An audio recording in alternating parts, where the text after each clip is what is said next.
وہ جائزے کی کارروائی کامیابی سے مکمل کرنے کے بعد بیرونی فنانسنگ گیپ کو بھرنے کا مشورہ دیں گے۔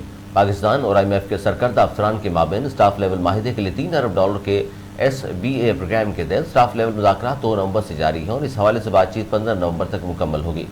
وزیر خزانہ ڈاکٹر شمشاد اختر اور IMF کے مشن ناتھن اور پورٹر نے رواں ہفتے کے دوران اپنے اپنے فریق کی قیادت کی اور اس کے علاوہ علیحدگی میں ملاقات بھی کی۔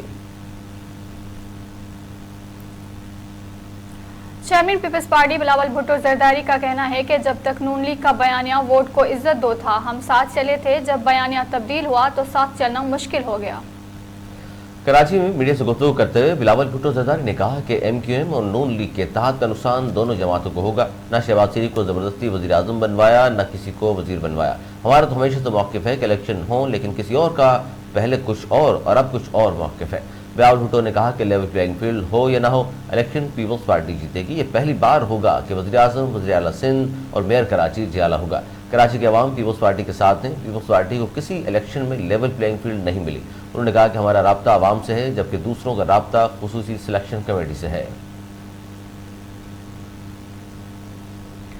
PTI کے رہنما حامد خان نے کہا ہے کہ لیول پلینگ فیلڈ تو دور کی بات ہے، ہمیں تو پلینگ فیلڈ ہی نظر نہیں آ رہی۔ حامد خان نے صدر مملکت کے نگراں وزیر اعظم کو PTI کے خدشات دور کرنے سے متعلق لکھے گئے خط پر بھی اپنے رد عمل کا اظہار کیا۔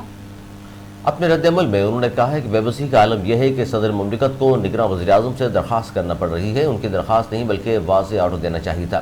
حامد خان نے کہا کہ اگر اس وقت کسی بھی سیاسی آئینی عہدیدار کے پاس کوئی اختیار یا قانونی حیثیت ہے تو وہ صرف صدر کے پاس ہے۔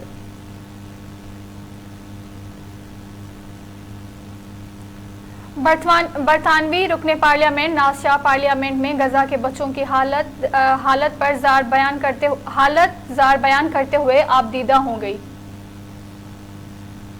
پارلیمنٹ کے اجلاس میں خطاب کرتے ہوئے انہوں نے کہا کہ اقوام متحدہ کے سیکرٹری جنرل نے غزہ کو بچوں کا قبرستان قرار دے دیا۔ برطانیہ کب خون ریزی بند کرانے کے لیے کوششوں کا آغاز کرے گا؟ اپنے خطاب میں ناز شاہ نے کہا کہ ایک ویڈیو میں ملبے سے نکالی گئی بچی اپنے انکل سے پوچھ رہی تھی کیا وہ مر گئی ہے اور اسے قبرستان لے جایا جا رہا ہے۔ انہوں نے کہا کہ اس عمر کے بچے قبرستان جانے کی نہیں، کھیل کے میدان میں جانے کی باتیں کرتے ہیں۔